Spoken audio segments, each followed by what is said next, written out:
하나님 감사드립니다. 요엘 2장 23절을 제가 읽겠습니다. 요엘서 2장 23절입니다.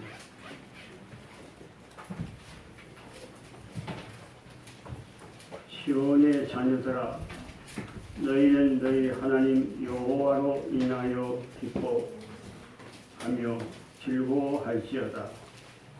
그가 너희를 위하여 비를 내리시리니 이른 비를 너희에게 적당하게 주시리니 이른 비와 늦은 비가 전과 같을 것이라. 성경은 성경의 역사를 비가 내리는 걸로 비유를 하고 있습니다. 비가 내려야 곡식이 잘 자라다는 것 같이 성령의 역사가 있어야 복음의 씨가 발화하고 연결고 수확을 하게 되는 것이기 때문에 비로 비유를 하고 있습니다. 저지난 안식일인가요? 늦은 비와 우리의 준비 1시간 동안 여러분에게 말씀을 드리고 시간이 모자라서 오늘 다시 쓰게 됐는데 오늘 이 시간으로 마무리를 하려고 합니다. 이 마지막 하나님의 사업은 성령의 역사가 있어야 이루어집니다. 아직도 전해야 할 방언이 말이 세계적으로 7,000개의 언어가 있다고 합니다.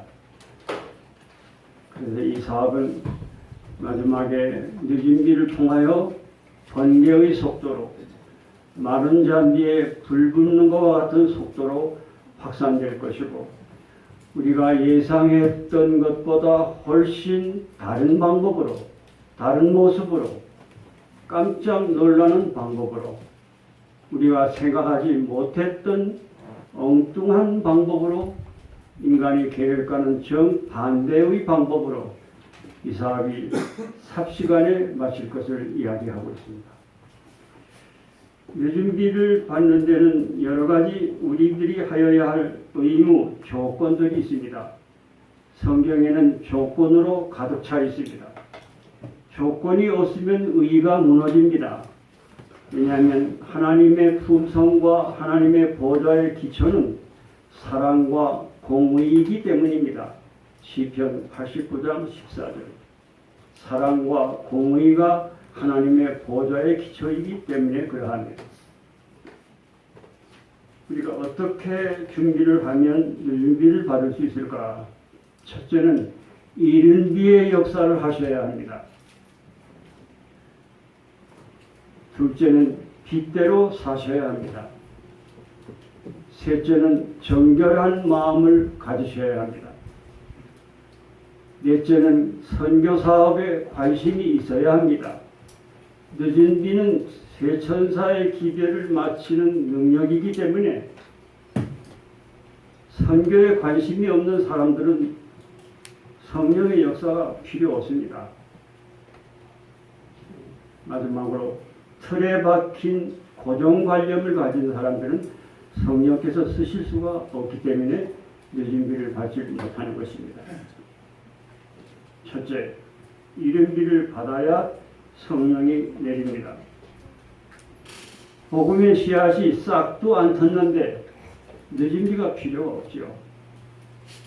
사도시대에 이른 비를 받아서 그 당시에 세계적으로 복음이 확산됐습니다. 골로새 1장 43절로 기억을 하는데 마지막도 늦은 비 성령의 역사를 통하여 이 사업을 마치도록 되어 있습니다. 성경에는 교회는 다니는데 저도 그런 사람 가운데 한 사람일 수 있습니다. 신앙을 하는데 성령의 체험을 못하고 교회를 다니는 사람들이 있을 수가 있습니다. 유다서 19절.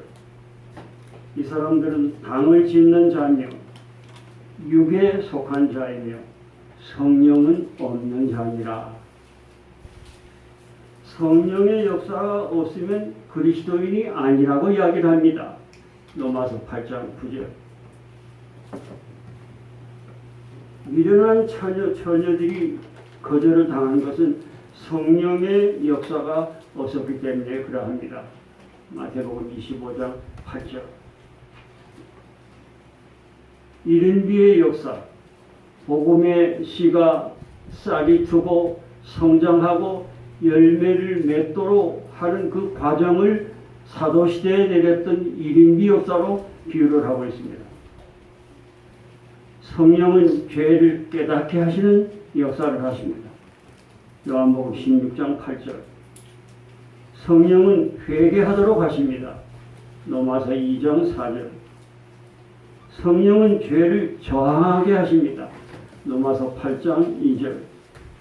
성령은 거듭나게 하십니다. 요한복음 3장 5절. 성령은 영적 생명을 불어넣으시는 존재입니다. 구속사업의 현장에서 역사하시는 하나님은 성령 하나님이십니다. 성령 하나님이 우리 신앙에 그렇게 귀중합니까? 아무리 강조해도 지나침이 없을 정도로 귀중합니다. 스가랴 4장 6절에 보면 이는 힘으로도 되지 아니하고 능으로도 되지 아니하고 오직 나의 신으로 된다고 말씀하셨습니다.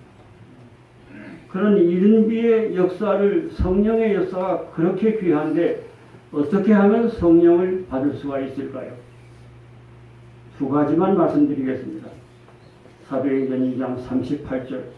죄를 회개하고 용서를 받으면 성령을 선물로 주십니다. 두 번째, 사도행전 5장 32절.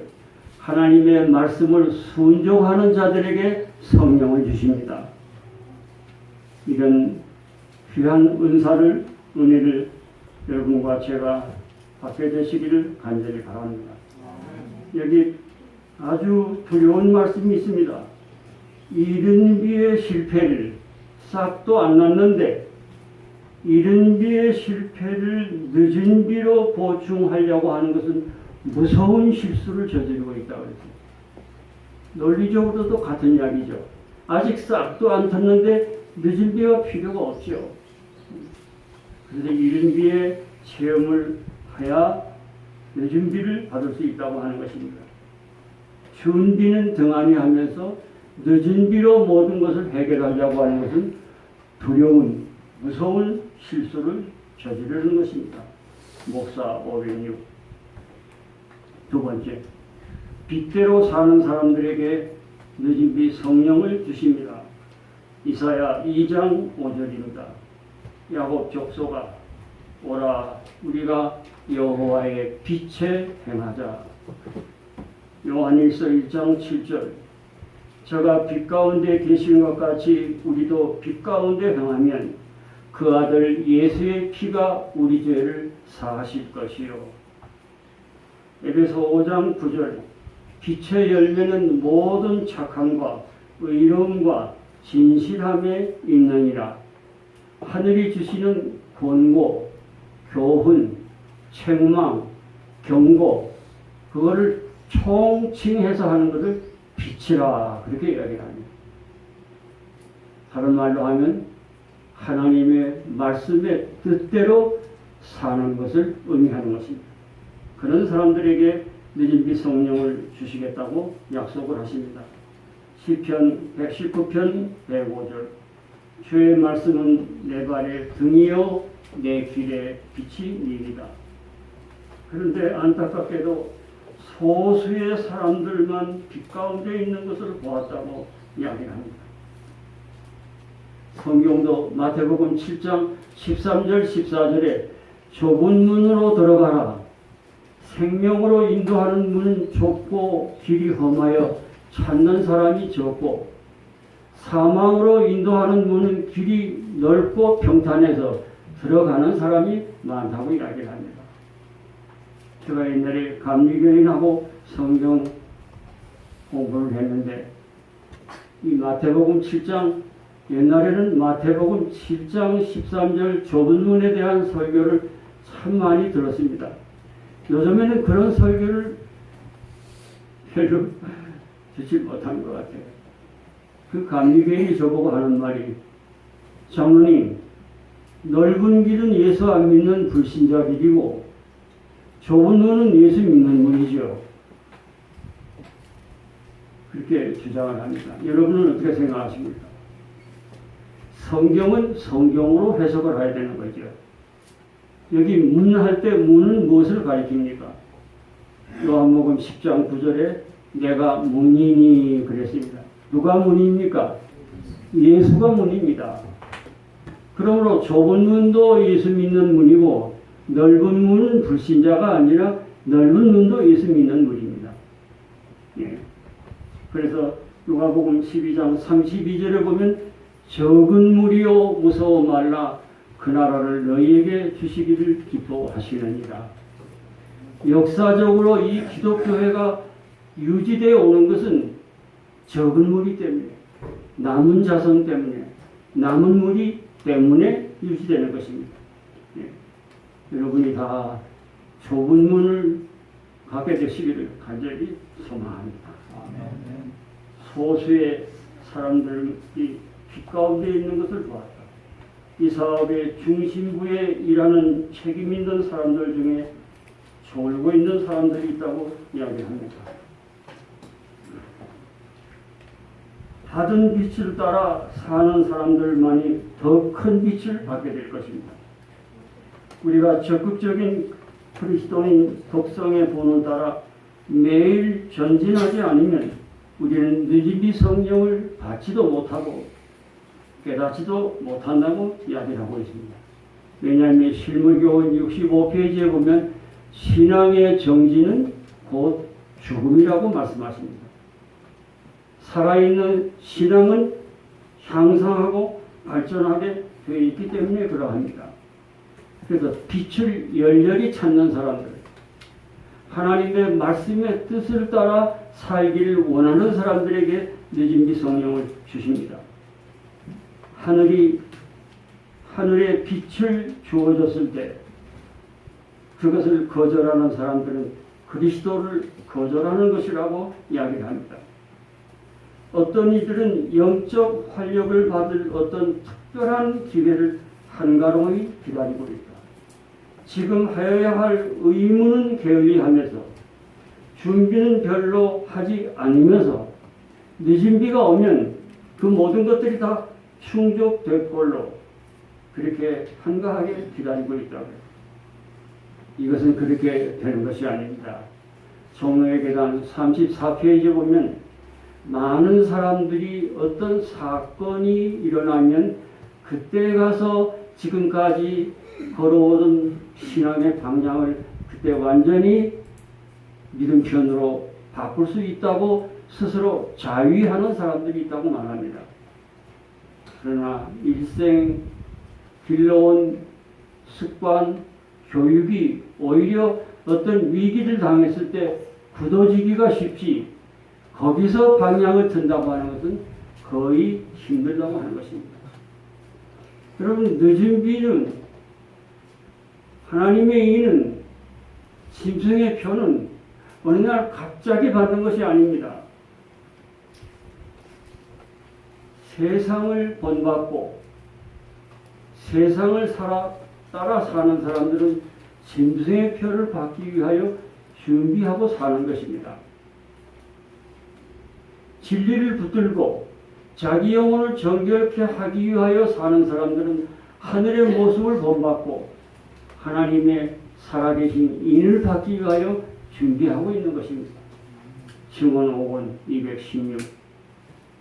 어느 날 갑자기 하나님이 인을 받고 짐승의 표를 받는 것이 아니고 내가 지금 짐승의 표를 받기 위한 삶을 살고 있느냐 아니면 하나님의 인을 받기 위한 삶을 살고 있느냐. 우리 모두 하나님의 성령, 하나님의 인을 받기 위한 삶을 살게 되시기를 간절히 바랍니다. 자기가 할 수 있는 모든 의무적인 일을 귀담아 듣고 열심히 성실하게 사는 사람들에게 늦은 비가 주어진다고 이야기합니다. 하늘로부터 주어지는 빛을 계속적으로 거절을 하면 영혼을 잃어버리게 될 것이라고 이야기합니다. 그것을 마태복음 21장 31절 32절에 예수님은 이렇게 말씀하십니다. 세리와 창기들이 너희들보다, 이건 대제사장들에게 하는 이야기입니다. 예수님이 세리와 창기들이 너희보다 먼저 하늘에 가겠다. 무슨 이야기입니까? 세리와 창기가 어떻게 먼저 하늘에 갑니까? 그 다음 말씀 들어보십시오. 요한이 의의 도로 왔을 때 세리와 창기는 믿고 받아들였는데 대제사장 바리새인들 너희는 거절하고 안 받아들였다.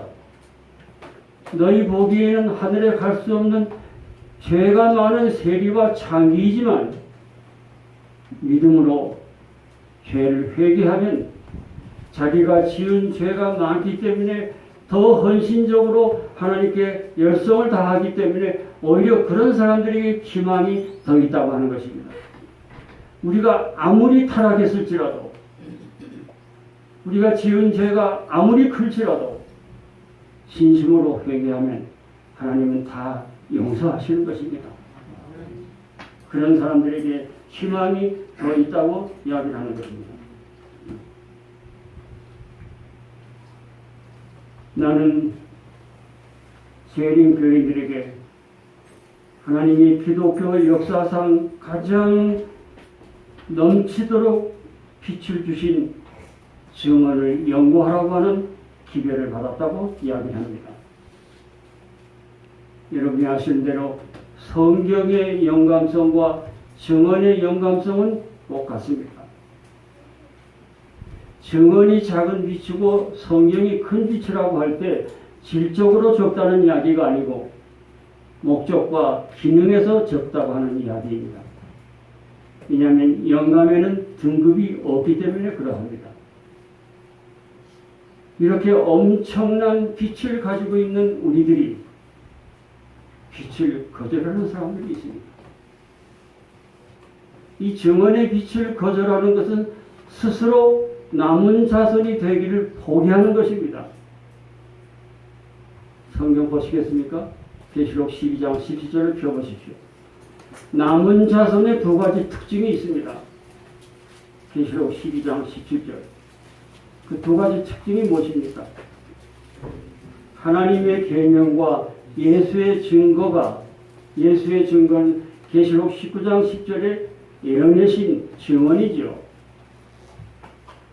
증언을 거부하면 남은 자손이 아닙니다.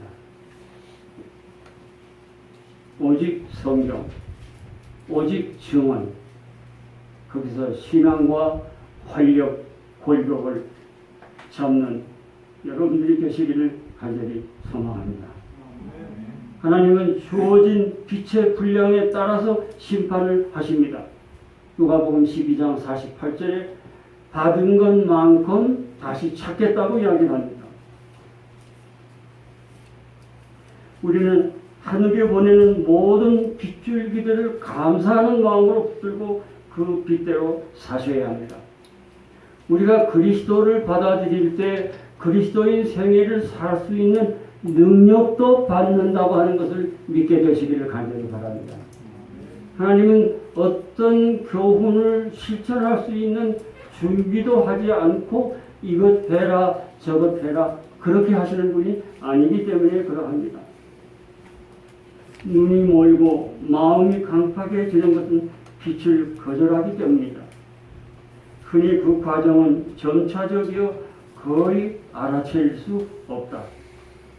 빛은 하나님의 말씀과 당신의 종을 통하여 성령의 직접적인 역사를 통하여 사람들에게 임한다. 그러나 한 줄기의 빛이라도 무시할 때 영적 감각력이 부분적으로 마비되어 두 번째 나타나는 빛은 그만큼 분명하게 식별이 어려워지고 그리하여 영혼이 흑암과 같이 어두워진다고 이야기합니다.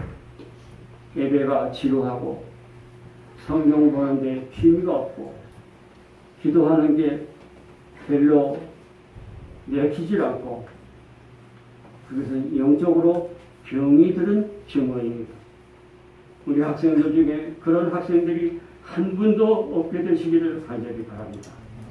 히브리 3장 15절입니다. 성경에 일렀으되 오늘날 너희가 하나님의 음성을 듣거든 노하심을 격동할 때와 같이 너희 마음을 강팍게 하지 말라고 말씀하십니다.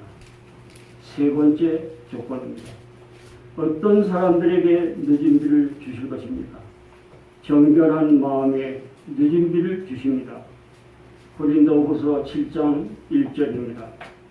그런즉 사랑하는 자들아, 이 약속을 가진 우리가 하나님을 두려워하는 가운데서 거룩함을 온전히 이루어 육과 영의 온갖 더러운 곳에서 자신을 깨끗게 하자.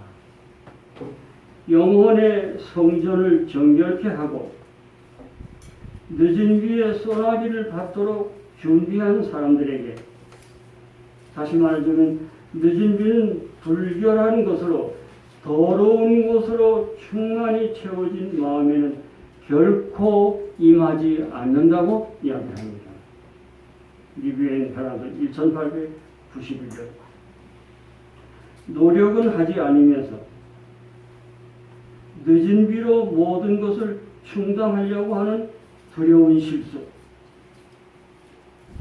늦은 비로 지금 노력은 하지 않으면서 지금 자기가 해야 할 의무는 등한히 하면서 장차 늦은 비가 오면 잘못이 고쳐지고 죄가 정결해지고 새천사의 마지막 운동에 가담할 수 있는 은혜를 받게 된다고 생각하는 것은 잘못이라고 하는 것입니다. 지금 육체와 정신의 온갖 더러운 것들 성령의 역사로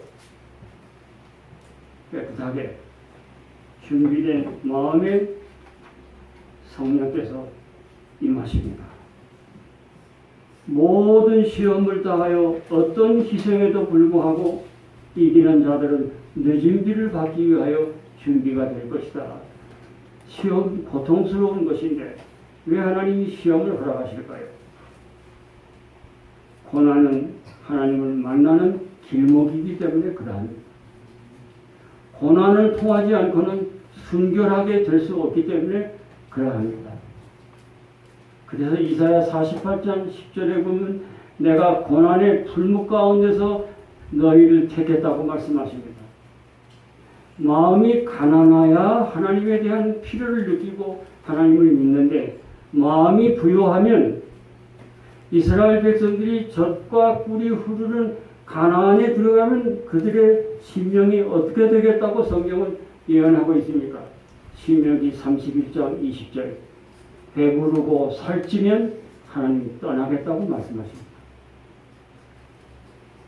마음이 갈급한 마음, 하나님의 절대적인 필요를 느낄 때 하나님의 성령께서 역사하십니다.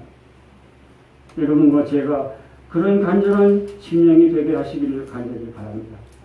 열왕기상 6장 7절에 보면 솔로몬 성전을 지을 때 공사 현장에서는 망치 소리가 들리질 않았습니다. 왜요? 채석장에서 다 사이즈 맞게 자르고 다듬어 왔기 때문에 그러합니다. 여기서 2장 20절로 22절에 보면 여러분과 저는 하나님의 성전을 짓는 벽돌들이라고 비유로 말씀하고 있습니다. 사이즈가 맞아야 쓸 수 있죠. 근데 그 적당한 사이즈로 자르고 다듬는 연마디 속에 우리를 집어넣는데 그것이 바로 고난의 연단입니다.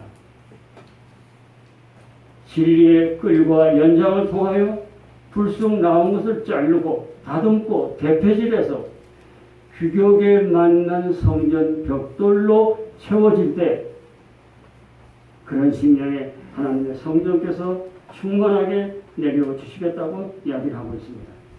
히브리 12장 5절로 12절에 보면 너희에게 고난이 없으면 사생자라 그럽니다. 얻어서 기준 아니다. 진짜 아들이 아니다 그 말입니다. 사랑하는 자에게는 채찍을 주신다고 하는 이야기가 거기 나와 있습니다. 그래서 복음사역자에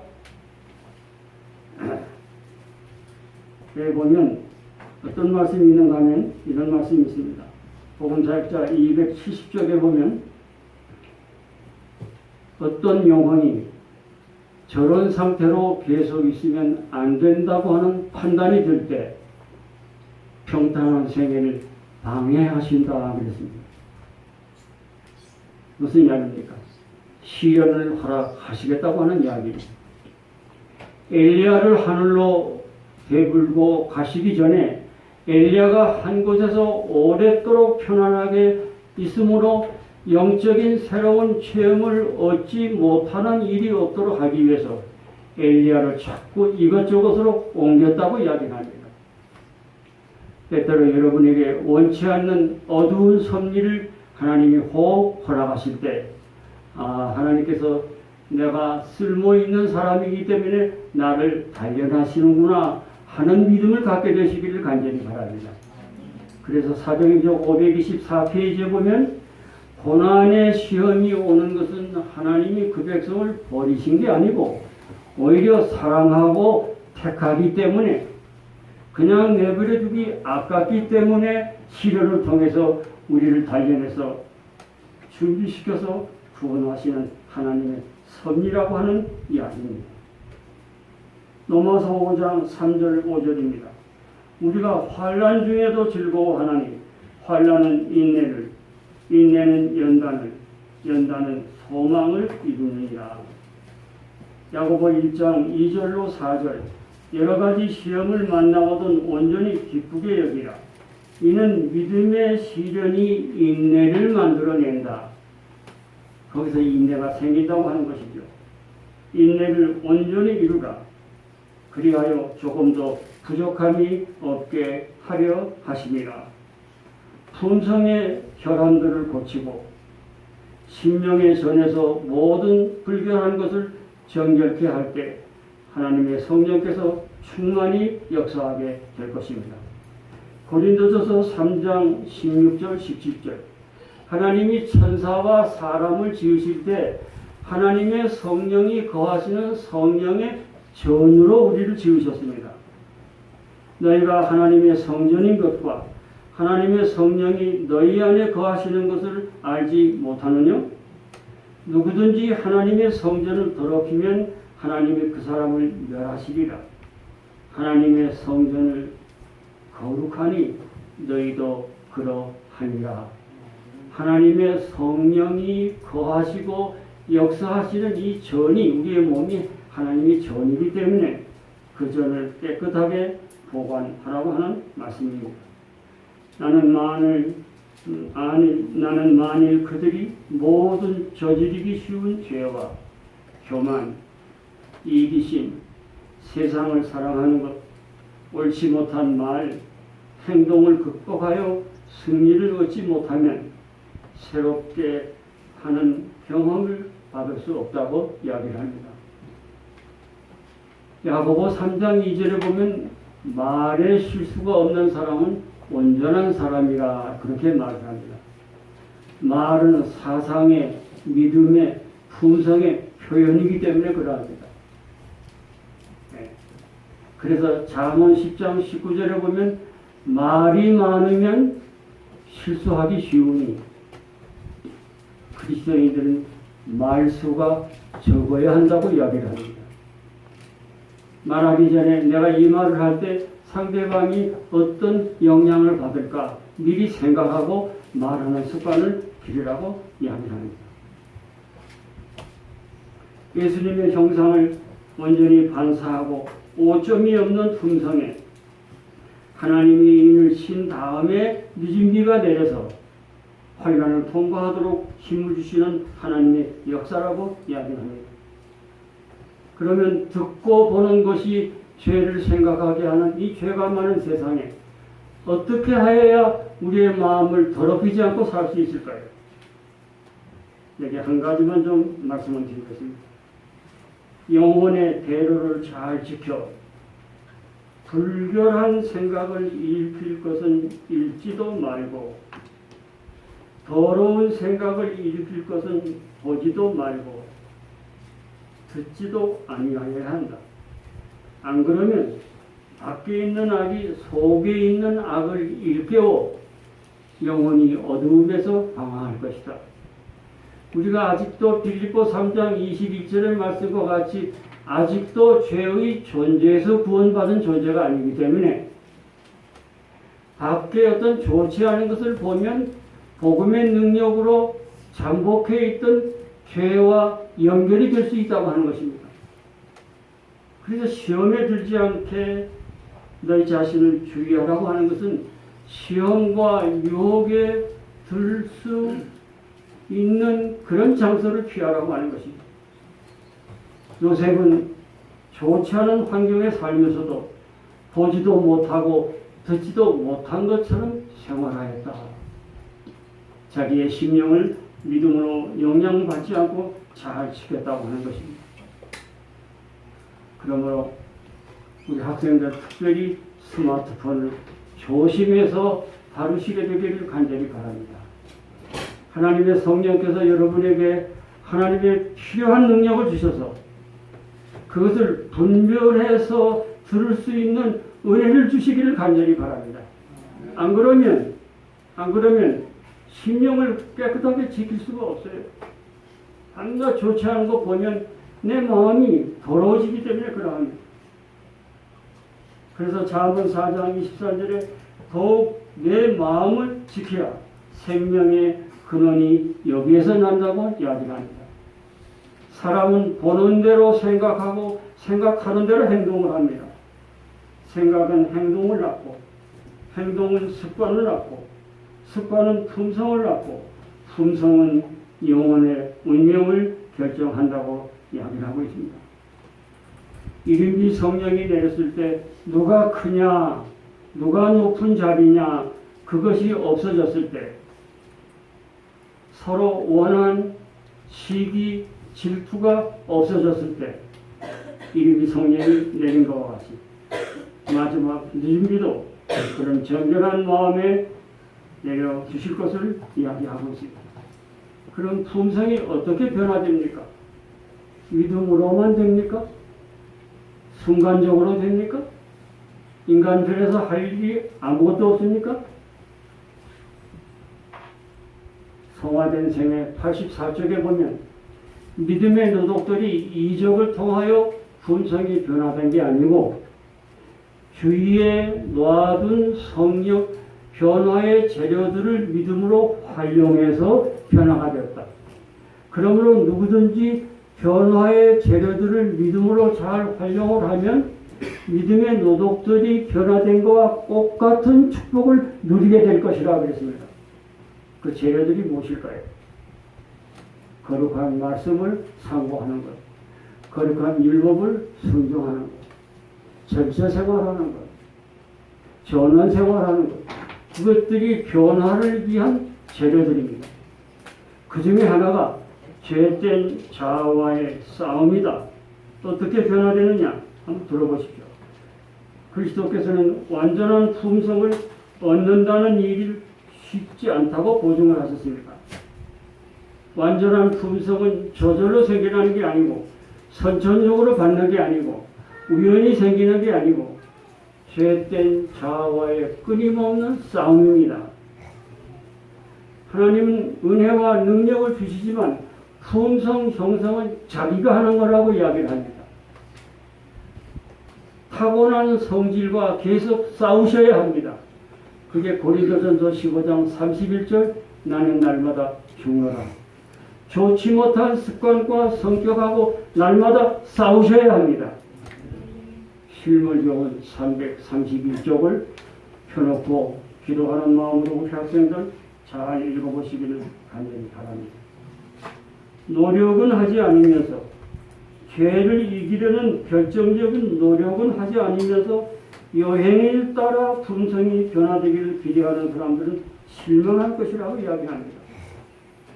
품성 가운데 한 가지 좋지 못한 품성을 그냥 가지고 있으면 결국은 그것이 복음의 은혜를 다 소멸한다고 이야기하고 있습니다. 시간이 거의 돼서 간략하게 마무리하겠습니다. 네 번째입니다. 어떤 사람에게 늦은비 성령을 주실 것인가? 영혼 구원 사업에 관심과 헌신이 있는 사람들에게 성령을 주십니다. 늦은비 성령은 마지막 셋째 천사의 기별에 힘을 주는 능력이기 때문에 선교에, 전도에, 영혼 구원에 관심이 없는 사람들은 늦은비가 필요가 없죠. 영혼 구원에 관심 있는 사람들에게 늦은비를 주십니다. 어떤 사람은 시간을 통해서, 어떤 사람은 물질로, 어떤 사람은 기도를 통해서 하루 한 번씩이라도 이 마지막 복음 사업을 위하여 직접적이든 간접적이든 헌신하는 사람들에게 늦은비를 주십니다. 교인들이 살아서 열심히 일할 때에 늦은비 성령이 쏟아기와 소나기와 같이 부어질 것이다. 라오디게아의 뜨뜻미지근한 신앙의 경험이 뜨거운 믿음으로 바꿔졌을 때 늦은비가 내릴 것이다. 우리가 하나님의 사업에 온전히 헌신할 때 하나님께서 성령을 한없이 부어주심으로 그 사실을 인정하실 것이다. 늦은비 성령은 생명의 떡을 이웃에게 나누어 주기를 갈망하는 자들에게 주실 것이다. 선교봉사 252조 전수 증언의 말씀입니다. 늦은비는 하나님께서 주시는 능력을 사용하지 않는 게으른 사람들에게는 주실 수가 없으시다고 이야기합니다. 세속적인 야망을 가진 현 상태, 하나님에 대한 헌신의 부족, 자아에 대한 몰두하는 현재의 상태로서는 늦은비를 받기에 적합하지 못하다고 이야기합니다. 지금 선교 활동을 제노라고 하는 우리 교인이 일평생 40년 동안 노방전도를 했어요. 어떤 사람은 볼 때 아이고 그거 뭐 종이 한 장 나누어줘서 그게 무슨 효과가 있느냐 반대하는 사람도 있습니다. 지금은 그렇게 복음을 전할 시기가 아니라고 하는 사람도 있습니다. 그건 잘못입니다. 늦은비가 내릴 때까지 열심히 전도지를 분급하라고 말씀하십니다. 지금 전도지를 분급한 게 당장은 효과가 없지만 늦은비 성령 때에 결실한다고 말씀하셨습니다. 마지막 소지입니다. 틀에 박힌 신앙에 벗어나야 늦은비를 받는다. 무슨 이야기입니까? 고정 관련. 내가 해석한 것 이상은 없다. 나는 거의 완벽하다. 나는 거의 다 준비가 되었다. 나는 죄를 거의 안 짓는다. 나는 완전히 준비되었다. 라는 사람에게 성령을 주실 수가 없습니다. 사람이 성령을 부리는 게 아니고 성령이 사람을 부리려면 사람은 자기 고집을 내려놓고 고분고분 순종하셔야 됩니다. 그걸 마태복음 9장에 포도즙을 낡은 부대에 넣으면 낡은 부대가 터져서 포도즙도 버리고 부대도 버린다. 새 포도주는 새 부대에 넣어야 된다. 무슨 이야기입니까? 자기 의에 틀에 박혀있는 신앙, 고정관념, 다른 사람 말은 전혀 안 들으려고 하는 사람, 내가 일평생 어떤 진리를 어떻게 믿어왔는데 성경이 아니라고 할 때는 그걸 포기해야 당연한데 그걸 포기하지 않는 사람, 그런 사람은 하나님이 쓰실 수가 없습니다. 겸손하게 하나님의 능력을 의지하고 하나님의 도움을 기다리는 사람들을 하나님이 쓰실 수가 있습니다. 네, 할 얘기는 많은데요. 시간이 다 됐나요? 잘 들어보십시오. 사상을 고정시키지 말라. 마음이 자신의 사상으로 속박되어 있도록 결코 허가하지 말라. 자신의 생각에 고정되어 있다고 생각하지 말라. 이 사람은 저 사람에게서 배워야 하고 저 사람은 이 사람에게서 배워야 한다. 제가 특별한 기별을 전하는, 다시 말하자면 진리가 아닌 것을 전하는 사람들을 많이 만났습니다. 시기 정하는 사람들, 개혁운동하는 사람들, 극단 주장하는 사람들, 그 사람들이 공통점이 하나 있습니다. 배우려는 자세가 아니고 가리키려고 하는 자세, 배우려고 하는 자세가 되면 그런 잘못된 기만에 빠지질 않지요. 상대방을 가리키려고 합니다. 자기 잘못을 정확한 소스를 갖다 대도 안 받아들입니다. 자존심 때문에. 그래서 틀에 박힌 신앙을 가진 사람을 성령께서 쓰실 수가 없기 때문에 능력을 못 받는다고 하는 것입니다. 자기의 능력과 지식을 자랑하며 자만심이 가득한 자에게는 하나님의 말씀을 들어갈 틈이 없다. 기회가 없다. 때때로 하나님께서 이 사업을 위하여 지혜롭고 재간 있고 똑똑하고 가장 재능만 가진 사람들만 택하는 것이 아니고 때때로는 전혀 다른 계층의 사람들도 쓰실 수 있다고 하는 이야기를 하고 있는 것입니다. 하나님은 메시아가 베들레헴에 왔다고 하는 이 놀라운 소식을 유대인들이 당연히 먼저니 알고 그걸 전했어야 될 텐데 평화와 안락 속에 영적인 잠을 자고 있던 제사장과 랍비들과 바리새 교인들에게 엉뚱하게 할례받지 아니한 이방의 동방박사들이 메시아가 탄생했다 베들레헴에. 그때 유대의 지도자들이 어떤 모습을 보였습니까? 소망 62쪽에 보면 그 기별을 무시했다고, 무시하기로 결심을 했다고. 할례받지 않은 우리가 성경을 해석하지 할례도 받지 않은 이방이 당신들이 무슨 빛이 있느냐 무시했습니다. 허리를 굽혀 배우려고 마음을 낮추지 않았다. 하나님은 동방박사들이 가지고 온 놀라운 그 메시아가 탄생했다고 하는 놀라운 기별을 통하여 잠자는 제사장들을 깨우기를 원했는데 오히려 문을 닫고 있었다. 하나님이 이방인에게 문을 활짝 열어놓고 있었는데 정작 본방 자손들은 문을 닫고 있었다. 우리 재림 교회に그런 슬픈 역사가 일어나지 않도록 성령께서 특별한 돌보심을 해주시기를 간절히 바랍니다. 그들은 베들레헴에 가보려고 하지도 않았습니다. 여기서부터 예수를 거역하다가 마침내 메시아를 죽이는 일까지 있게 된 것입니다. 다음 말씀 들어보십시오. 주님께서는 종종 우리가 그분께서 역사하지 않으리라고 생각하는 곳에서 역사하신다. 그분은 우리가 빛을 전할 자들이라고 생각했던 자들은 오히려 지나쳐버리고 우리가 전혀 생각지도 못했던 사람들을 통하여 이 사업을 마치는 걸 보고 깜짝 놀랄 것이다. 도대체 저 사람들이 누구지? 신분의 근원이 노출되지도 않은 사람들, 숨어있던 사람들, 전체는 아니겠지만 그런 사람들을 통하여 이 사업을 마치는 것을 보고 깜짝 놀랄 것이다. 어떤 사업은 우리가 일평생 하나님의 사업에 헌신했는데 왜 성령을 너희들만 받았느냐? 이런 영적인 아집, 이 틀에 박힌 신앙인들은 오히려 하나님의 사업을 지배하려고 하고 지시하려고 하고 묶으려고 하기 때문에 자기 방법과 계획대로 이루어지지 않기 때문에 그 사업을 방해하고 핍박하고 못 듣게 하고 그런 일이 이루어진다고 하는 것입니다.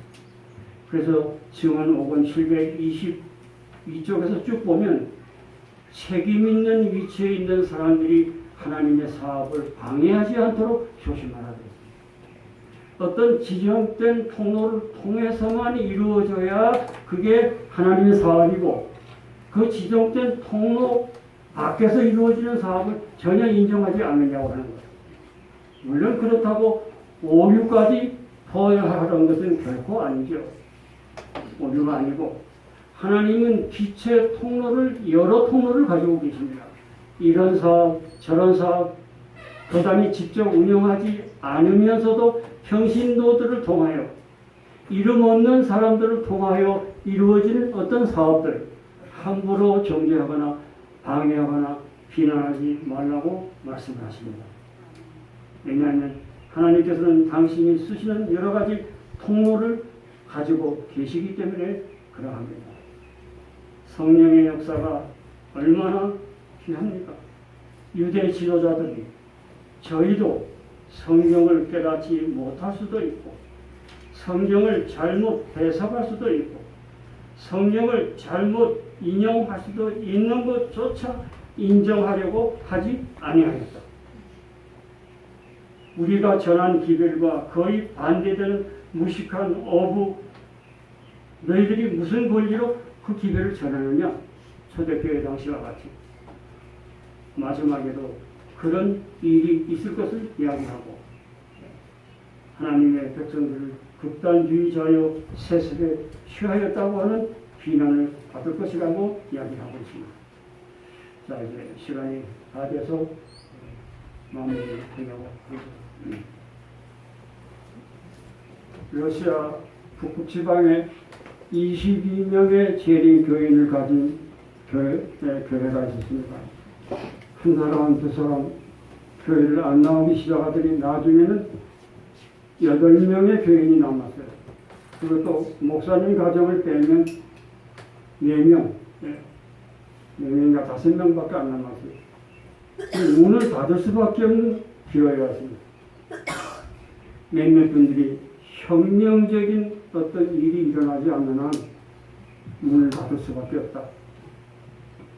그래서 몇몇이 비상한 결심을 가지고 그 추운 겨울에 낚시질 하려고 얼음 그 구멍을 깨는 거기 가서 빙글로 앉아서 때때로 옷을 벗고 제 침례를 받는 기분으로 얼음 속에 들어갔다 나오고 그런 거를 며칠 동안 했어요.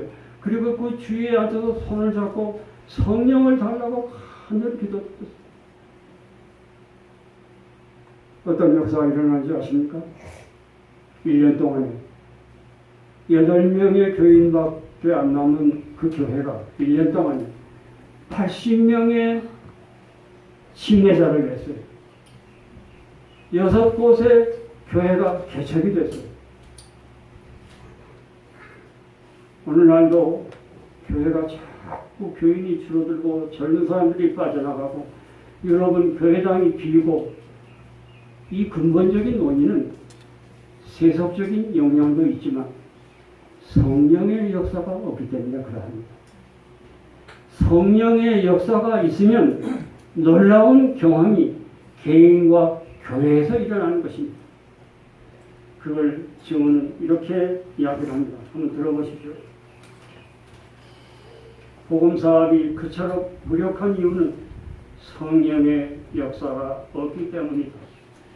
학식과 달란트, 언변, 선천적, 후천적 재능을 다 가졌다고 해도 하나님의 성령의 역사가 없이는 단 한 사람의 마음도 감동시킬 수가 없고 단 한 명의 죄인도 그리스도께 인도할 수 없다.